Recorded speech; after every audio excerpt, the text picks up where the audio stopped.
Good morning, everyone. My name is Raina Ghazi, and I'm the Teacher Development Manager for Macmillan Education International Curriculum. Thank you so much for joining our webinar, and apologies in advance if you were trying to join the earlier session today and couldn't. The capacity was full. So if you are one of the attendees, thank you for rejoining an alternative session. And just to let you know, we do have the same session running 3 times in the day. So if you cannot join one of the sessions, if it's full, please do consider signing up for an alternative session if you're able to and if you have the time. Today we have our lovely author and expert, Charlotte Rance, who will be delivering a session focusing on bringing stories to life. So I will pass it over to Charlotte now. Thank you. Thank you, Raina. Good morning, everybody. Let's just check that you can hear me okay. If you can type where you are and what time it is with you in the question box, then I will be able to see that you are all listening. Let's have a look. So here in the UK, it is 9:30 a.m. 11:30 in Jordan, 11:30 in Kuwait, 2:15 in the afternoon in Nepal. Hello, Nepal. We've got 2 p.m. in India. We've got 11:30 in Istanbul. We've got 11:30 in Bahrain. Fantastic. 11:30 in Russia. Lots of people in the same time zone over there.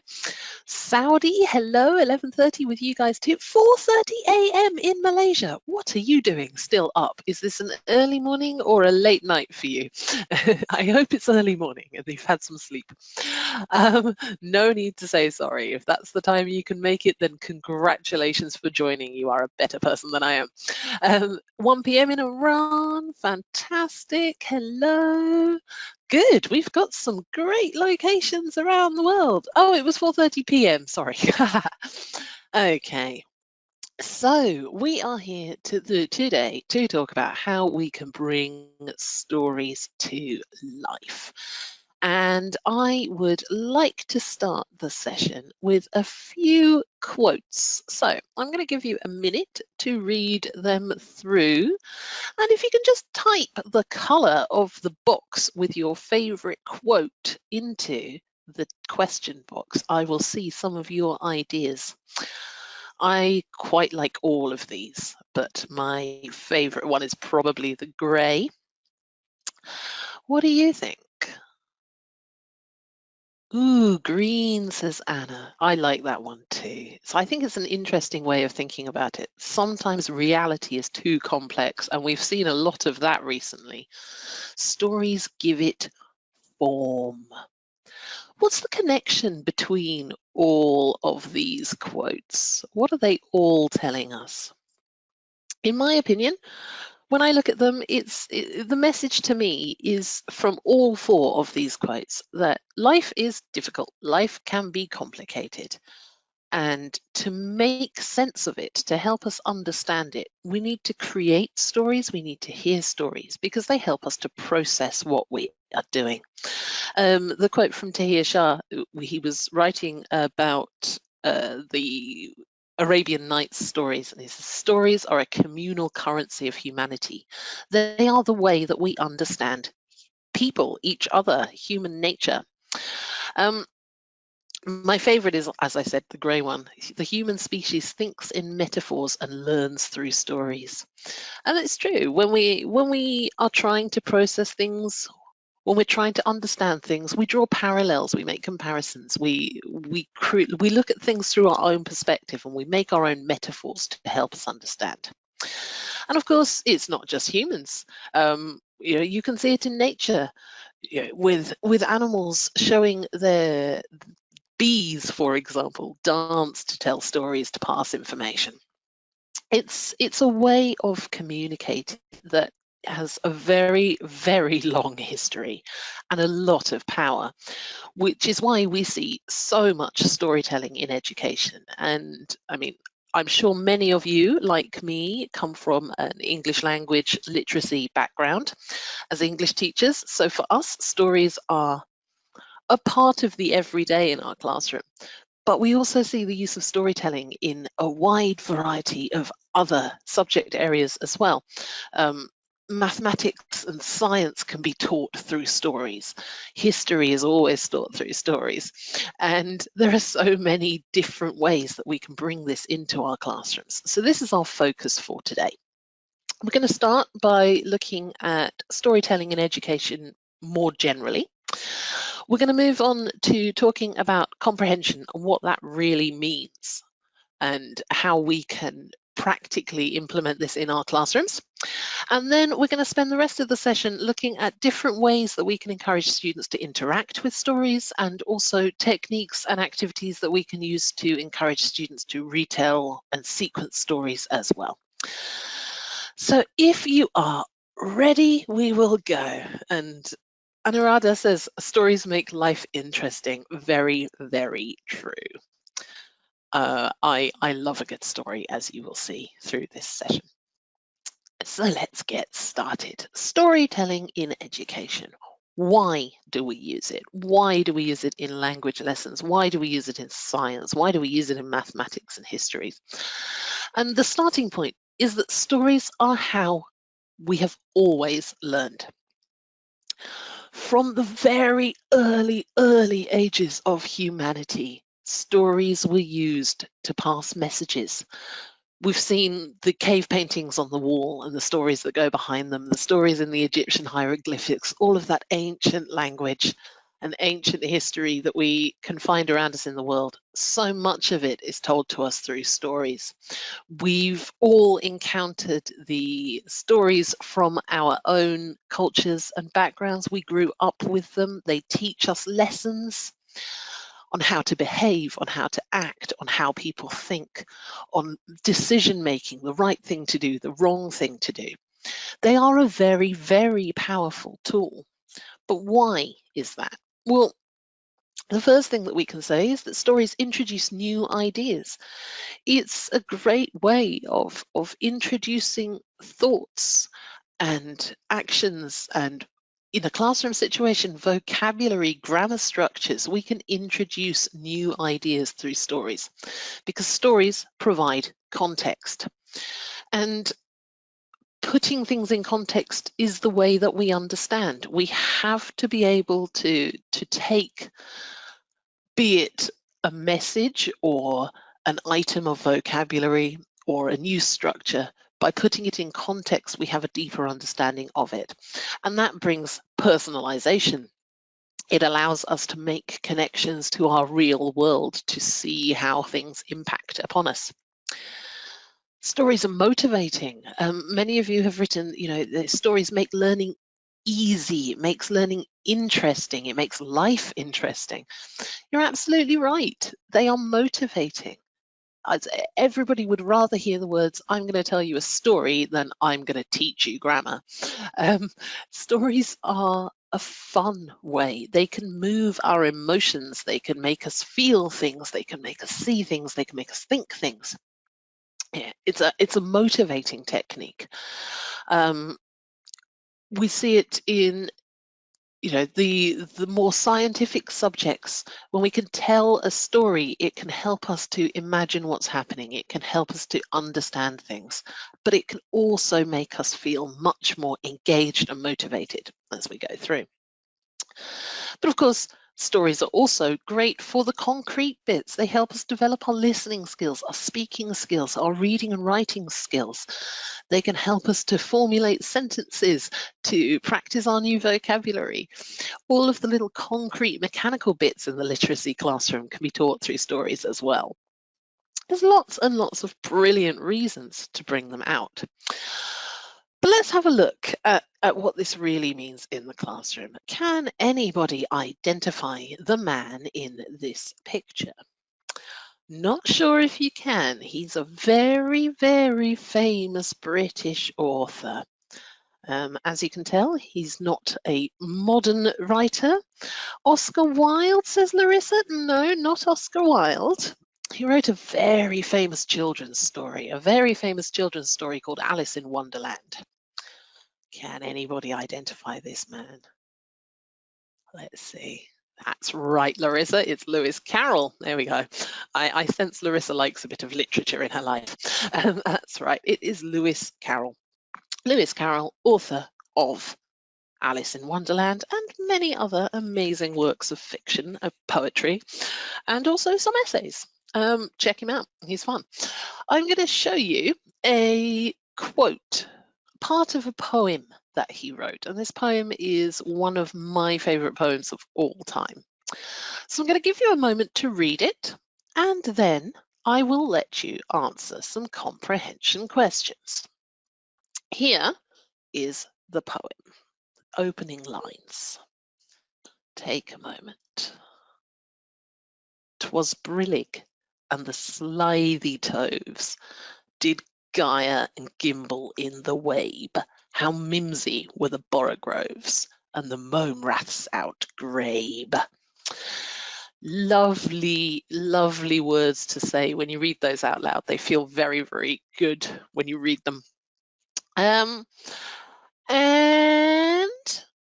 some comprehension questions for you. Let's see how well you do. You can write your answers into the question box. So question number 1, what were the toves like? Can you put your answer in the question box? What were the toves like? Slithy, wonderful, good, excellent comprehension skills. Where did they gyre and gimble? Where did they gyre and gimble? Full sentences, please. In the wabe. Fantastic, Ekaterina. Good full sentence. Lovely. Yes, they gyre and gimble in the wabe. Well done. All right. Last question. What did the mome raths do? Let's have a look. What did the mome raths do? Outgrabe. They outgrabe. There we go. Shamim has decided that outgrabe must be a regular verb, so outgrabed, I would agree. I think it might be a regular verb as well. All right. Another question for you. Do you understand the text better now? You've done your comprehension questions, so thus you comprehend it. A few yeses, quite a few no's. Yes, slightlys. Not very much. Can anybody tell me what is a tove? Do you know? Because I don't know. I mean, I guess it's probably some sort of animal, but I have no idea. Yeah, where is the wabe? What is the wabe? It means nothing to me. What I can understand from these questions is that my students understand the structure and the syntax of the English language. They understand that a plural noun ends with an S. So they've looked at the word toves and they've decided that that must be a noun. And they've used their processing skills to go, okay, adjectives describe nouns. So what were the toves like? What's the word before toves? Slithy. The toves were slithy. All we're looking at here is an understanding of syntactical knowledge, how sentences work in English. What we don't understand is meaning. So when we use comprehension questions like this, as teachers, we know that the students have got the mechanics, but we don't know anything else about it. Let's have a look at a more concrete example from a book. This is one of the storybooks from Macmillan's Talk About Texts. As you can see, got some beautiful illustrations here. And here is a page from the story. Crow and Monkey had a race. I am going to win, said Crow. Flying is the fastest. We will see, said Monkey. Maybe I am going to win. There we are. We've got the illustration to help us. So, a couple of comprehension questions for you here. Question 1. Who are the 2 characters in the story? You can put your answers in the box. I'm sure you're brilliant. Chan Chao is the first in with Crow and Monkey, quickly followed by Rafia, and everybody else is following behind. Crow and Monkey, there they are, Monkey and Crow, and a lovely full sentence from Maria, thank you. Okay, all right. Question 2. Why does Crow think he is going to win? What's his reason? Why does he think he is winning? Because he can fly, and flying is the fastest. Absolutely. All right. Question number 3. Does Monkey agree with Crow? No. Everyone says no, he doesn't. He does not. Not really. How do you know that? What tells you? Okay, so we've got the word maybe. Maybe I am going to win. Lydia points out, we will see. Absolutely. He uses the phrase, we will see. And if you know for certain, we'll see. We can use it in a certain intonation to say, yeah, it's not so sure. Things could be different. We've got a maybe. All right, one more question for you, and I'm going to pop that up on the screen. Which character do you think is the fastest? And why do you think this? There's my final question for you. Let's have a look at a few of the answers. Oh, Elizabeth's going with the monkey. Why is that, Elizabeth? Many of you agree with the crow. Crows can fly. Flying is the fastest way, they say. Husni thinks that monkeys are quite slow. Not going to happen. Monkey might be smarter, says Allah. That is possible. Monkeys can be very clever. Oh, Lydia says it's not just the speed of movement, it's also the speed of thinking. Yes. Okay, so who's the craftiest? Who's the cleverest? Rafia says there's no barriers in the sky. Very true. Not going to have to get over any obstacles. Is there a correct answer to this question? Well, we'll know at the end of the story who does win, but your opinion? No, there is no correct answer right now. As long as you can give us a justification and a reason behind it, absolutely fine. All answers are correct. So within this little comprehension activity, we have looked at 3 types of comprehension. Let's break these down a little bit. Comprehension can be judged, and there are 3 core types of comprehension. We've got literal comprehension. We've got inferential comprehension, and we've got evaluative comprehension. Now, literal comprehension is exactly what we looked like with the Lewis Carroll poem. It's surface level. Every answer to the question can be seen on the page. If we look at Crow and Monkey, the first 2 questions I asked you, who are the 2 characters? Why does Crow think he is going to win? The information is right there on the page. All of those details can be seen by the student, and that's literal comprehension. Inferential comprehension is the type of comprehension questions that give the students the challenge to think about it and to search for that information, to read between the lines a little bit, to use their prior knowledge and their textual clues. So when we ask, does Monkey agree with Crow? This is an example of an inferential question. We need to understand the text clues. So the phrase, we will see, maybe I'm going to win.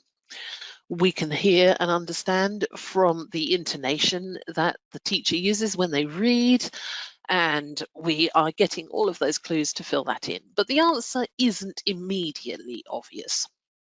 The final type of comprehension is the evaluative comprehension, the comprehension that happens beyond the text, where the readers, the learners, the students have to consider their opinion in relation to the text. So our final question, which character do you think is fastest? Why do you think that? When we ask the children, they are taking in their knowledge and understanding of different animals, so the ways that animals move. Some of them might say, well, the monkey can swing between the branches, it's the same as flying.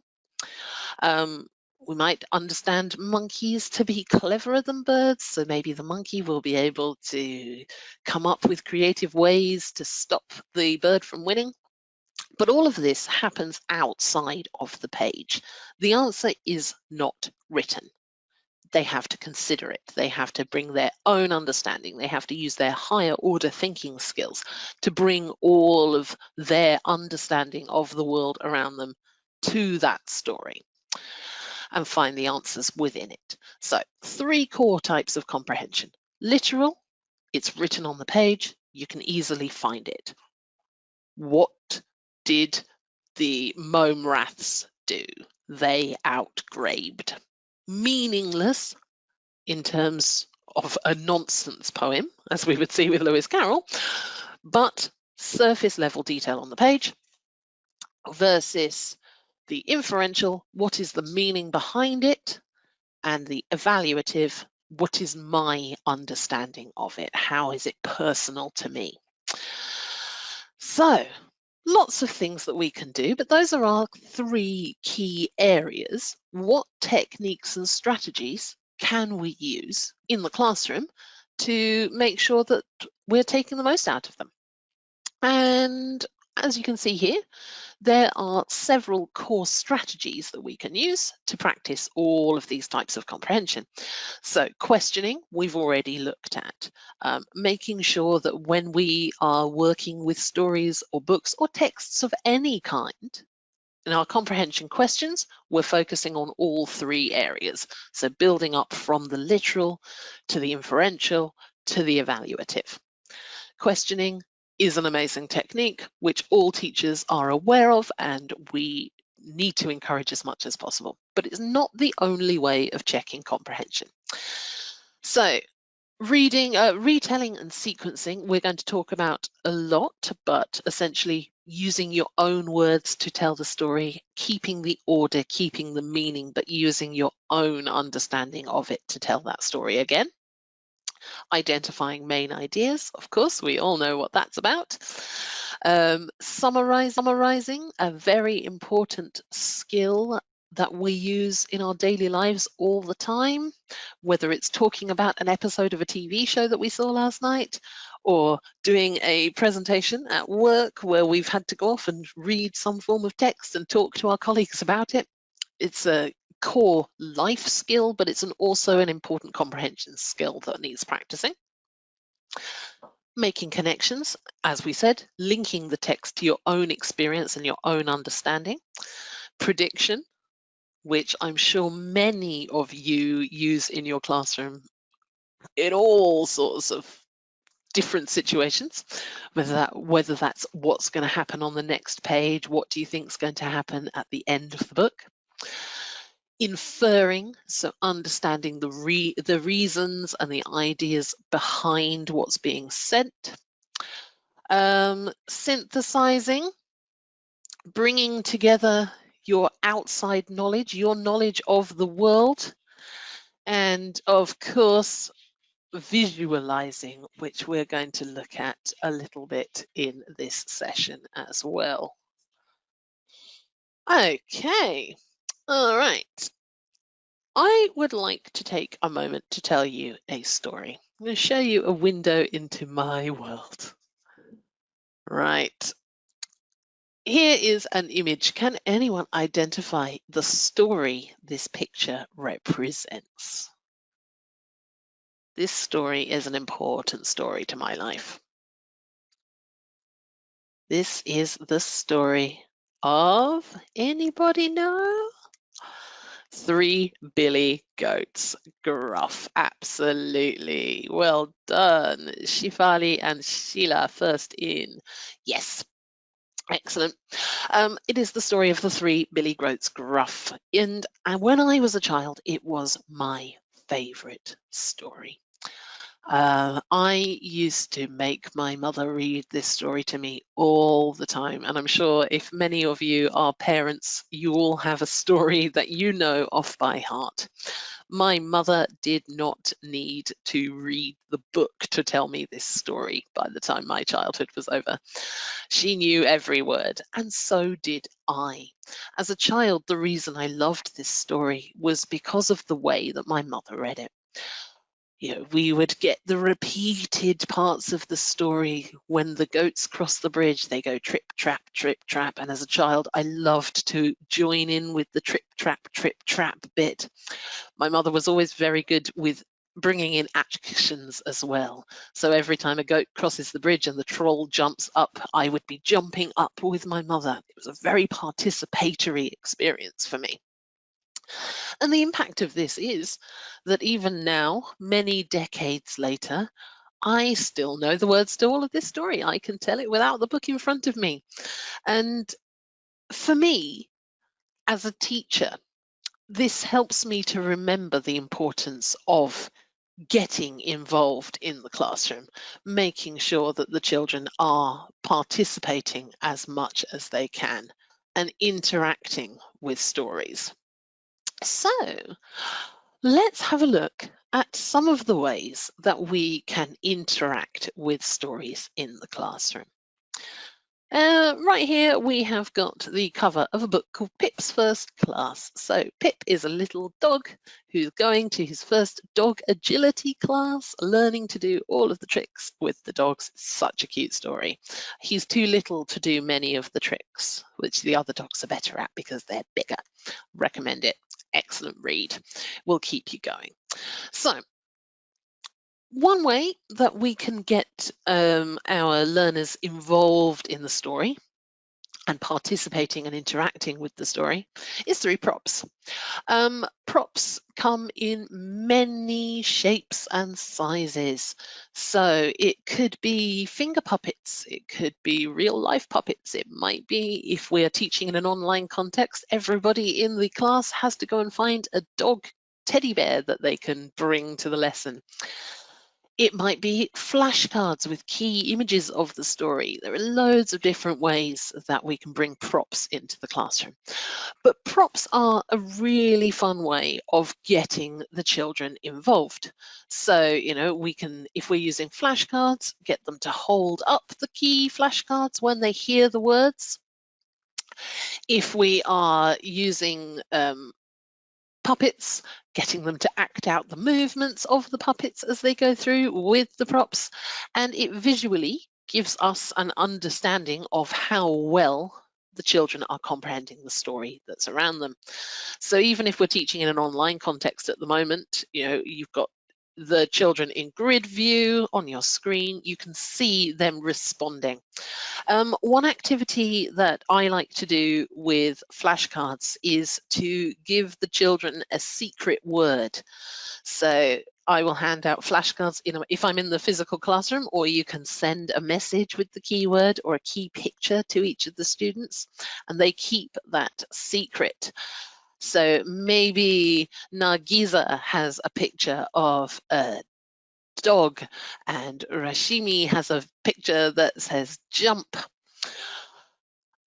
And what we get the children to do is when they hear their secret word, or they hear the part of the story where their picture is connected, they have to quickly wave it in the air or stand up and sit down, and get lots of different visual triggers going, so that at the end of the lesson we can ask the children, okay, what keywords, what secret pictures, what secret props did each person in the class have? They can guess what each other's keywords were, and it keeps that interaction moving.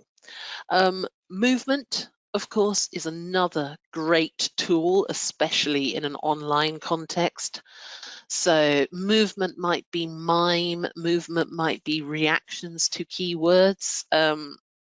So again, stand up, sit down type activities where you react to your keyword, or if you are telling a story that's familiar with the children, they can add in their movements. If you're on the beach, maybe it will be a wave movement with your arm every time you talk about the sea. Again, in an online context, even with the children sort of muted, with their microphones muted, you can see, are they following along? Are they getting engaged? Are they responding appropriately at the right time? And one other way that we can get real sort of involvement in the storytelling is through sounds. An activity that I like to do in my classroom is a story orchestra. So if we take the Pip's first class story, you know, what sort of things do you think we will hear?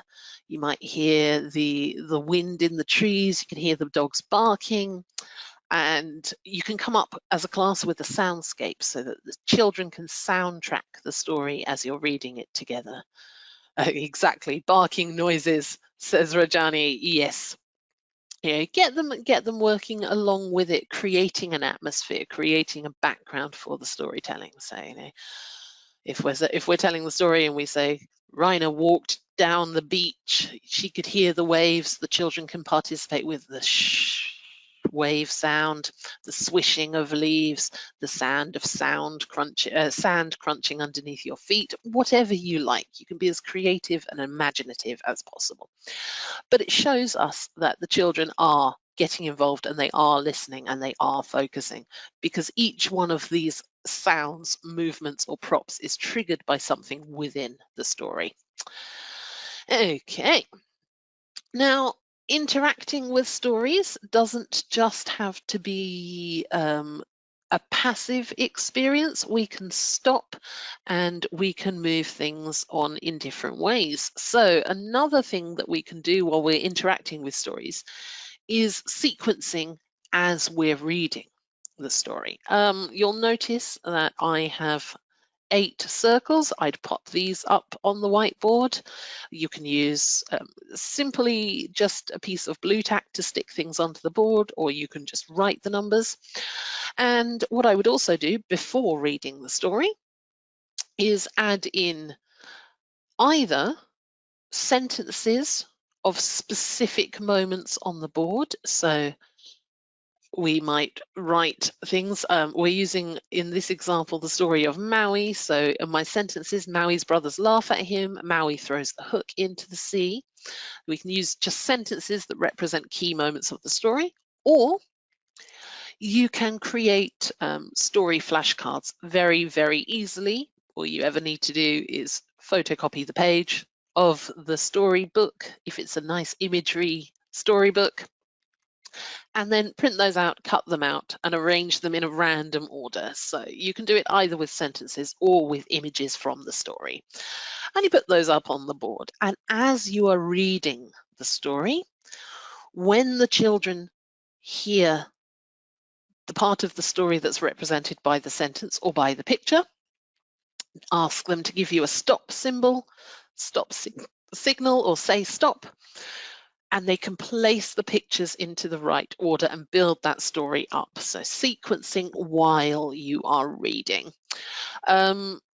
We will come back to these picture cards in a little while, because I do think they are probably the most useful tool that as a teacher you can make yourself within the classroom when it comes to storytelling, especially when we're working with young learners and there are really visual images in the book. They're a great way to support. So sequencing, putting things in order as you are telling, another way that we can get involved with the interaction. But we also mentioned at the beginning visualization techniques, and visualization is a great way of encouraging those evaluative comprehension skills. Understanding the world around you. So one activity that you can use for visualization, and I'm sure some of you have done it before because it is a really nice activity, is an activity called 5 senses. So I generally do this with groups of 5 in the classroom. It will work online as well. So 5 people makes one group, and each person in the group has a different sense that they are representing. So one of the group members is sight, one for sound, one for smell, one for taste, one for touch. And the idea is that while you're telling the story or telling part of the story, students close their eyes, they listen, and they think about that one sense. So each person is thinking about what can you smell, what can you hear, what can you taste, etc. At the end of the reading, They work in their groups to build up what their ideas were. So, the person thinking about a sound will talk about what they thought they could hear. The person thinking about smell would talk about the type of smell that they think they might have heard in the environment. They can share those ideas and bring that feedback. And it's a sort of meditative technique. Generally works best from older primary onwards, because the very young learners, they don't have quite the same level of brain development. They haven't gone through all of the process to enable their full imaginative skills until they're sort of around 5, 6 years old. So some of them are better at it than others, but the older they get, the more this activity works. Another great way of encouraging visualization in the classroom is through activities like picture dictations. And a picture dictation is essentially exactly what it sounds like. I read you a text, and instead of writing what I've said, you draw what I've said. So a picture dictation, you ask the students to close their eyes again, to listen carefully as you read that story. You read it through once with the children having their eyes closed, and then you ask them to draw a picture of what you told. Now, I would recommend while they're drawing, you can read that through again once or twice. Don't use a whole story, just use a section of the story with lots of descriptive language in it. Get them to draw a picture. Once they've completed their pictures, they then compare their ideas with each other. So student A, student B compare their pictures. Did they draw the same thing? And then the next step is to compare those drawings with the illustration in the book itself. So this is another story. It's about some children who go into the future and they find the future world, and there's lots of robots around. And as you can see, the robots are working in the supermarkets. So the passage is talking about what they saw, and you can then compare what the children saw in their mind's eye to the way the illustration in the book has done, and we can talk about that.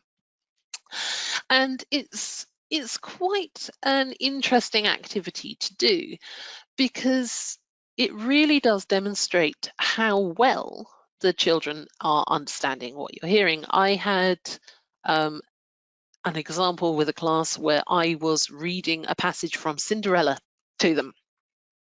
And it was the passage of Cinderella where the fairy godmother is turning objects that she has found into things that Cinderella needs. So she takes the mice and she turns them into horses, and she takes a pumpkin and she turns it into a coach. And I did the activity with the children, and one of the children in my class drew a picture, a very detailed picture, of a pumpkin becoming a sofa. Because what they had heard was not coach, it was couch. And of course, couch and sofa are synonyms of each other. So for me as a teacher, it showed me, okay, there's a little issue here. And it enables us to see that depth of understanding and that depth of comprehension as we're moving through our learning. Going forward, of course, once we have read the story, one of the absolute best ways of making sure that comprehension is going. Yes, Rajani, I could have used the word carriage instead of coach, but I was reading from the text and the text did say coach. So yes, it's not a common mishap, I wouldn't imagine. It was only one student in my class, but it was a good illustration to me of how this activity is beneficial for understanding and comprehension. All right, so we've come to the end of our story, and we want to check that the children have fully understood, and many researchers over the years, all of those people with their hours and hours of research into the subject have told us that retelling is probably the most effective way of checking understanding and embedding what we have learnt in the classroom. So one way we can do this is through graphic organisers. Graphic organisers essentially can come in many shapes and different forms. You can make your own, you can find them on the internet. I'm going to show you 3 here, which are all from the Teacher's Guide of Talk About Text. So these are open, that can be used with any storybook that you're reading. They're photocopyable, nice and easy resource to use, but they're fairly easy to come by. This one here is a simple retelling activity. So in each box, 1, 2, 3, 4, 5, 6, the children write one sentence that tells the main events from the story in the correct order, and they can draw a picture for every event that happens.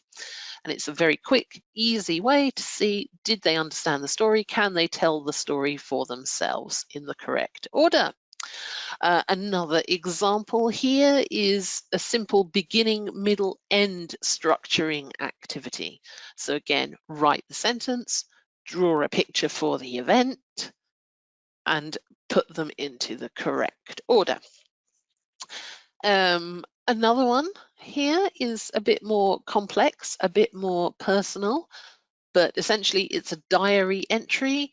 So the children imagine that they are the character from the story and they're writing about it in their diaries. So if you're writing about Cinderella, this morning I had to clean the fireplace. It took me 3 hours. It was such a hard day. After that, I had to go and make some lunch for my stepmother, etc.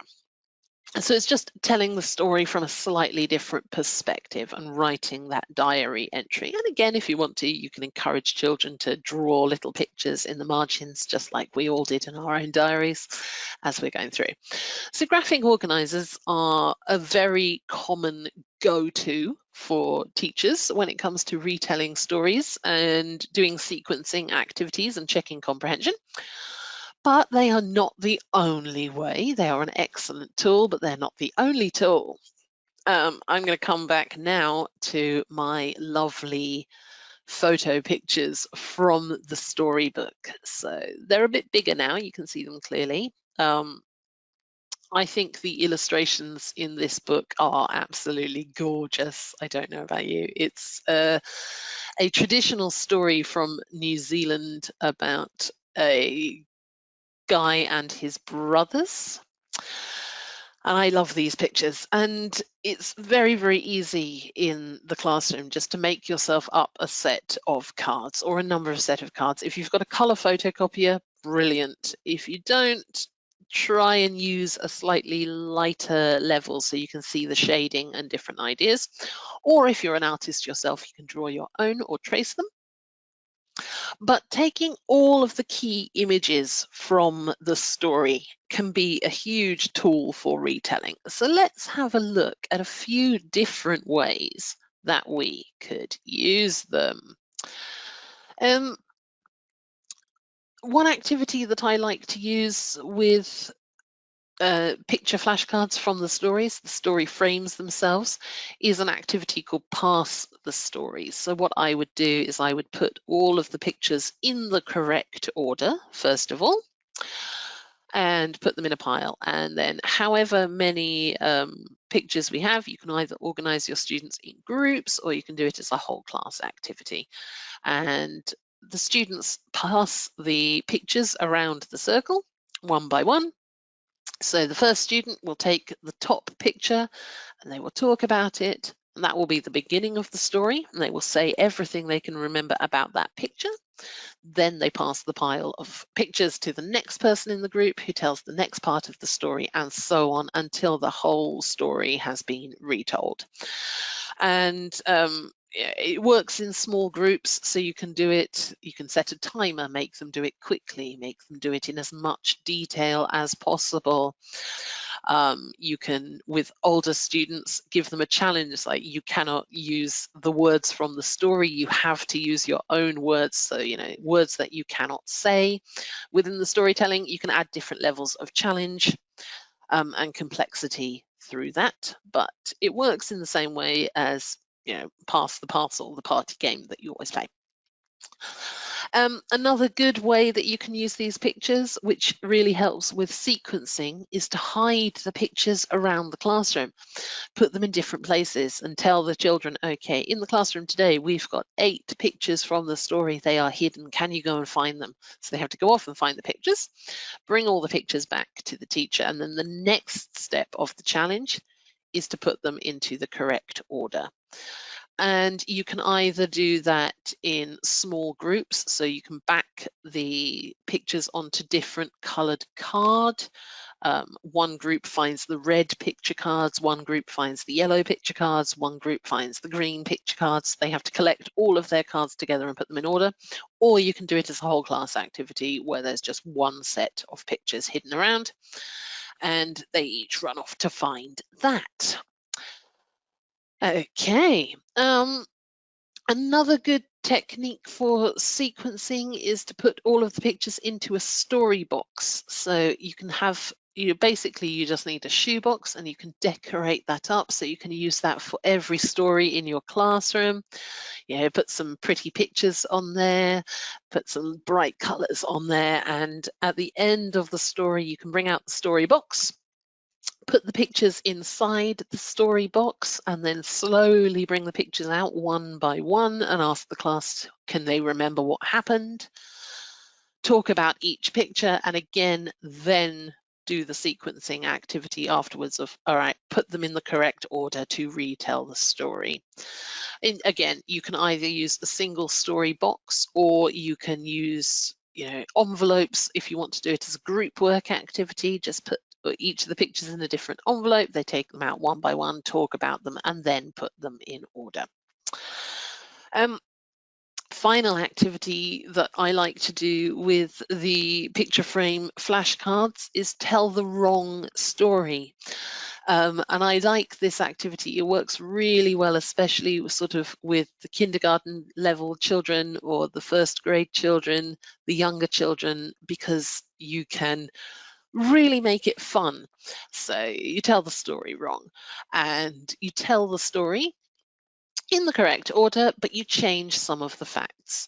So, Cinderella really needed to go to the ball, so the fairy godmother found 4 crocodiles and turned them into horses. Like, no, teacher, not crocodiles, it was mice.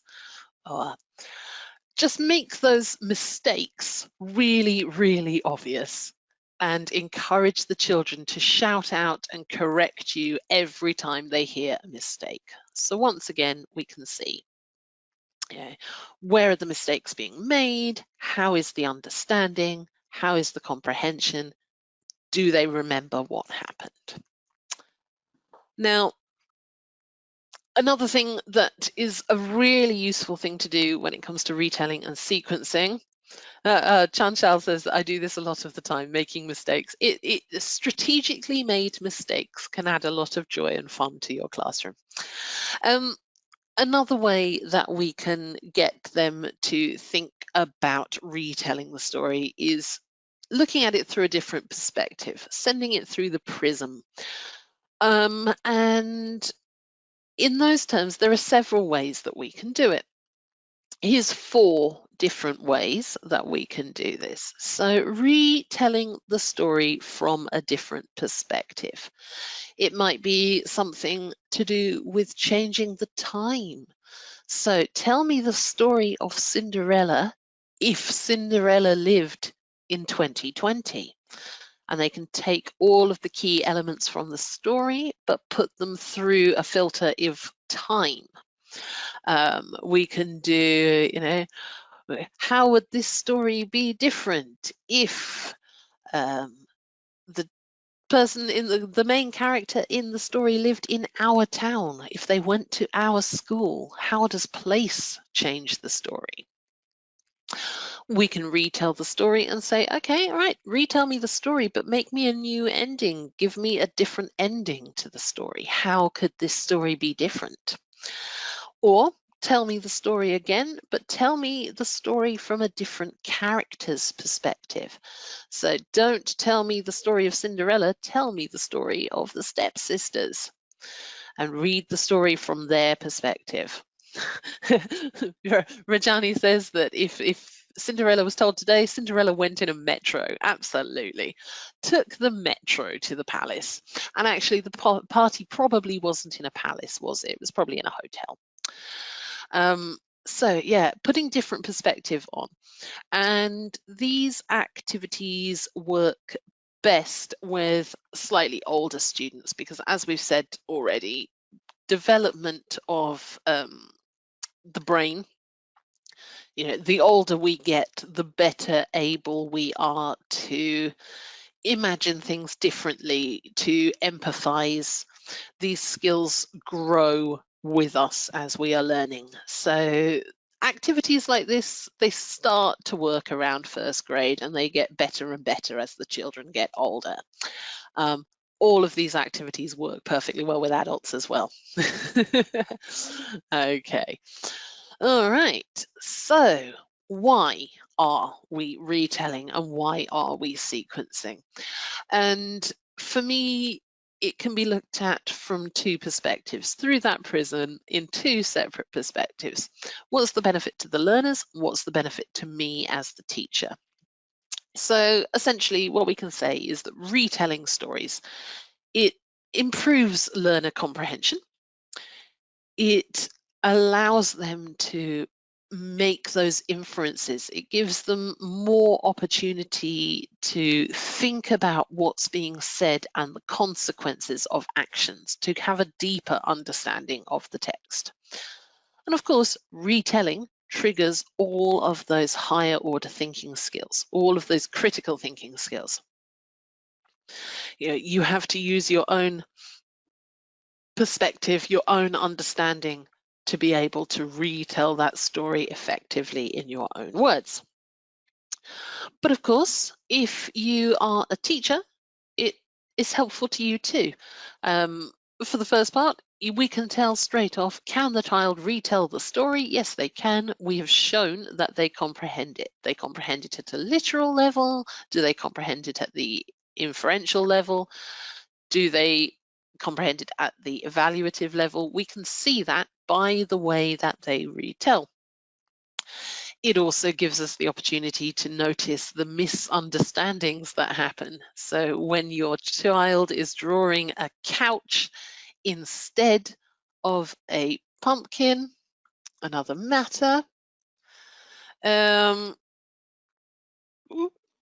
we can also say that it's an extension of their exposure to the language. So we talked a bit earlier about my obsession with Three Billy Goats Gruff.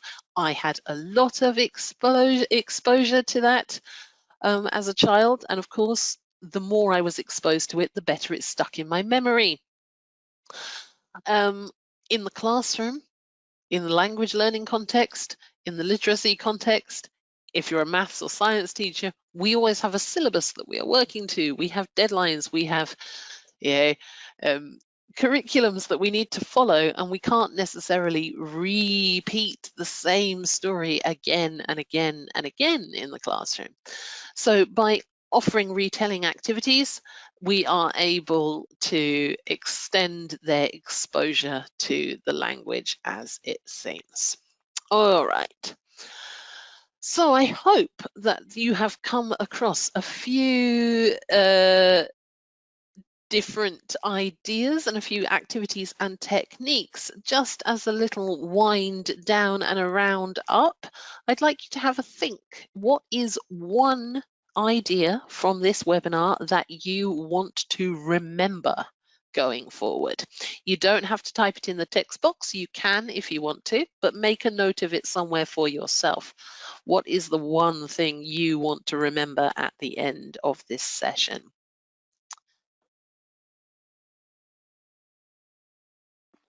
Need to get myself a glass of water at some point in the not too distant future. Yeah, okay, so Chetan has come with the 5 senses activity. I love that one. It's a good one to remember. 3 levels of storytelling, 3 levels of comprehension for Sheila. Yeah, make a note of these, and you will be receiving all of the slides at the end of the session as your a memory aid and a aid. So, few questions coming in. We have about 5 minutes left. I will try and answer as many as I can. First question has come through from Smita. Who says, please suggest how to use stories to teach mathematical concepts to students. I am by no means a mathematics expert at all. But there are many mathematicians out there that use storytelling. So do have a bit of a search online. They will be able to give you lots of techniques. For me, sort of my most common memory as a student of storytelling in mathematics has been with logic problems and different ideas. So, you know, the stories of Bob has 3 sweets, he gives 2 to Jeff. How many sweets does Bob have now? It's a type of storytelling. But there are plenty of mathematics teachers who have given great guidance. In terms of these activities, there's no reason why they wouldn't work. What is the best online websites for storytelling?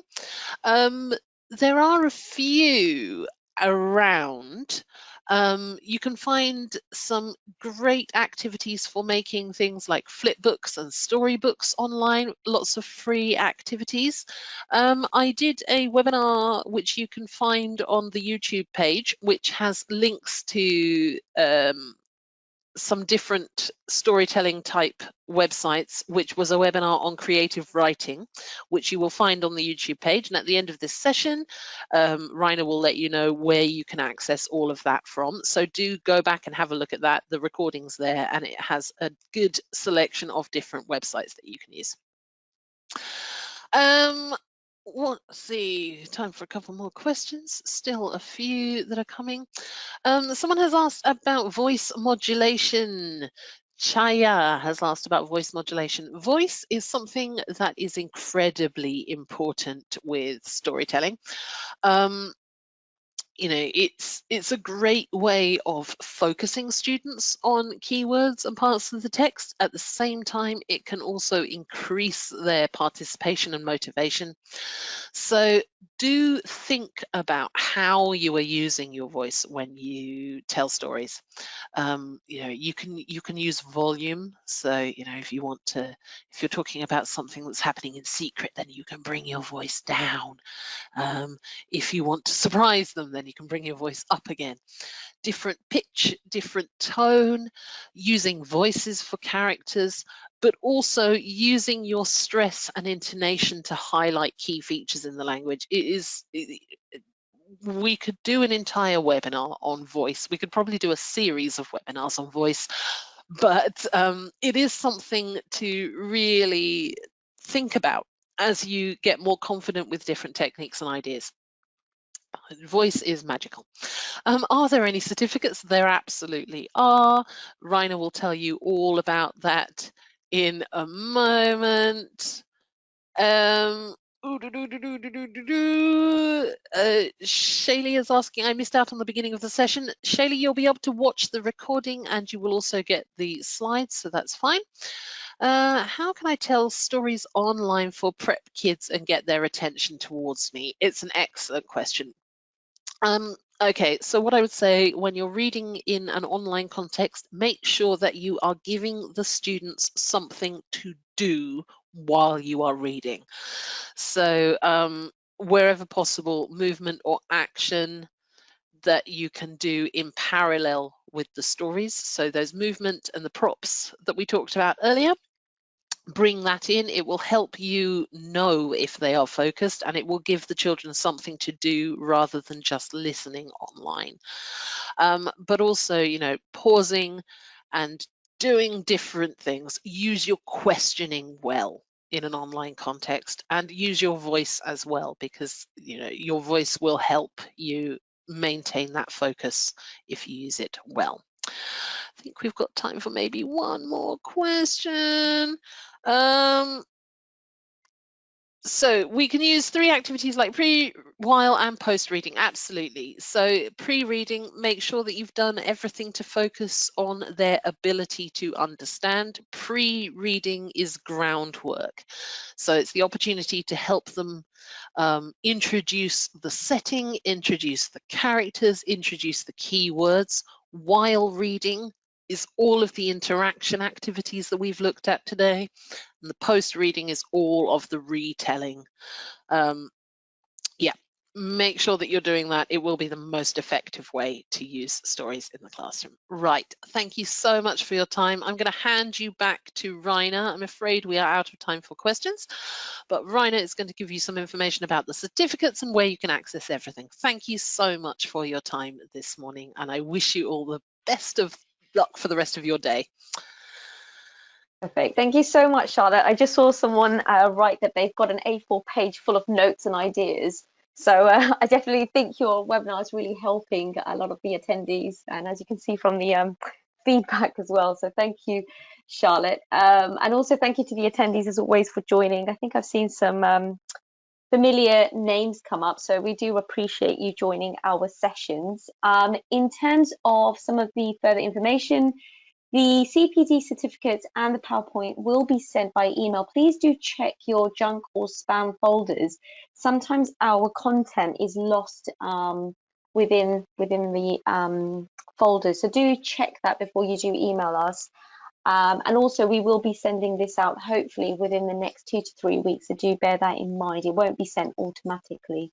In terms of the webinar recording itself, it will be available on our YouTube page. Information is provided there. And all previous recordings, Charlotte mentioned a previous recording of her webinar. That's also available on the YouTube page as well. If you do have any further questions, do email us or follow us on social media as well. And we look forward to seeing you joining our further webinar soon. So for now, take care. Thank you so much again, Charlotte, and thank you so much to the attendees as well. Take care and speak soon. Thank you, everybody. Bye-bye. Bye.